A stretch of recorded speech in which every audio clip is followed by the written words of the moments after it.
विठ्ठलाचे एक असे भक्त जे विठ्ठल नामस्मरणात एवढे तल्लीन झाले की पायाखाली पोटचे मोल आले तरी त्यांना भान नाही राहिले. हो, ही गोष्ट आहे संत शिरोमणी गोरा कुंभार यांची. आषाढी एकादशी निमित्त मी शिद्दत काव्यांजली घेऊन येत आहे श्रीहरी विठ्ठलांच्या संतांची संत गाथा. आणि संत गाथामध्ये आजची गोष्ट आहे संत गोरा कुंभार म्हणजेच गोरोबा काका यांची. संत गोरा कुंभार हे कुंभार समाजातील असे व्यक्ती ज्यांना संत ही पदवी मिळाली. मात्र ही ओळख त्यांना प्राप्त झाली ती फक्त आणि फक्त त्यांची विठ्ठलाप्रती निष्ठा, सेवा आणि भक्तीमुळे. श्री संत गोरा कुंभार इसवी सन 1267 ते 2317 हा त्यांचा जीवन कालावधी. त्यांचा जन्म पंढरपूर जवळील तेरेढोकी येथे झाला. त्यांच्या वडिलांचे नाव माधव बुवा आणि आईचे नाव रखुमाई होते. त्यांचे कुटुंब धार्मिक वृत्तीचे तसेच काळेश्वर या ग्रामदैवताचे उपासक होते. त्यांच्या वडिलांना 8 अपत्ये झाली, पण दुर्दैवाने ती फार काळ जगली नाहीत.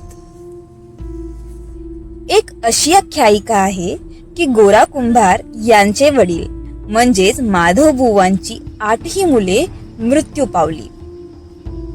ती मुले त्यांनी जमिनीत पुरली. एक दिवस साक्षात भगवंत पांडुरंगाने त्यांना दर्शन दिले. पांडुरंगाने त्यांची 8ही मुले जिवंत केली आणि त्यापैकी 7 स्वर्गात पाठवली.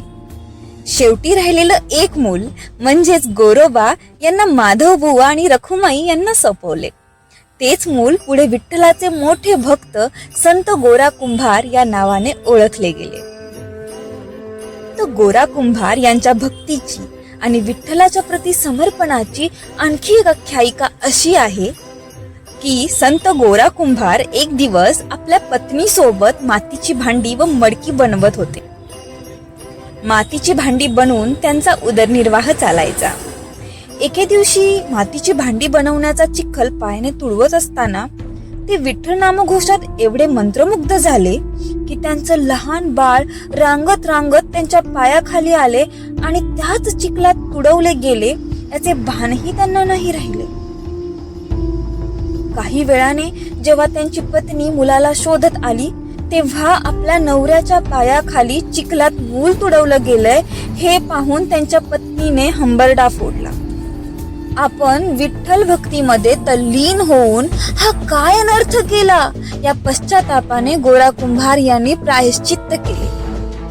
परंतु पांडुरंगांना त्यांची भक्ती पाहून खूप आनंद झाला. ते प्रसन्न झाले आणि गोरा कुंभार यांच्या समोर प्रकट झाले. पांडुरंगांनी त्यांच्या सर्वश्रेष्ठ भक्ताची उपाधी गोरा कुंभार यांना दिली व त्यांचे मूलही जिवंत केले. ही गोष्ट सांगण्याचे तात्पर्य एकच, आपल्या छोट्या मोठ्या अडचणींवर आपला विश्वास देवाप्रती डगमगतो.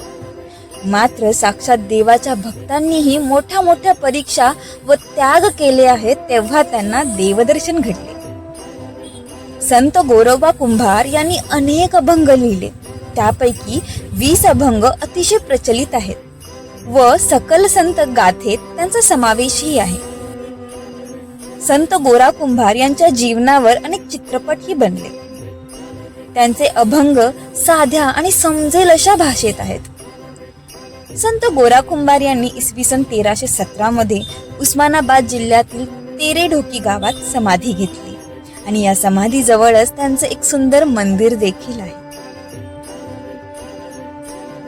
निर्गुणाचे भेटी आलो सगुणा संगे, निर्गुणाचे भेटी आलो सगुणा संगे, निर्गुणाचे भेटी आलो सगुणा संगे, तव झालो प्रसंगी गुणातीत. मज रूप नाही नाव सांगू काय, मज रूप नाही नाव सांगू काय, झाला बाई काय बोलू नये. बोलता आपली जिव्हा पै खादली, खेचरी लागली पाहता पाहता. म्हणे गोरा कुंभार नाम्या तुझ्या भेटी, सुखासुखी मिठी पडली कैसी, सुखासुखी मिठी पडली कैसी. अशा आणखीन गोष्टींसाठी या यूट्यूब चॅनलला सबस्क्राईब करा आणि बेल आयकॉनवर क्लिक करा म्हणजे तुम्हाला नवीन व्हिडिओची अपडेट मिळेल.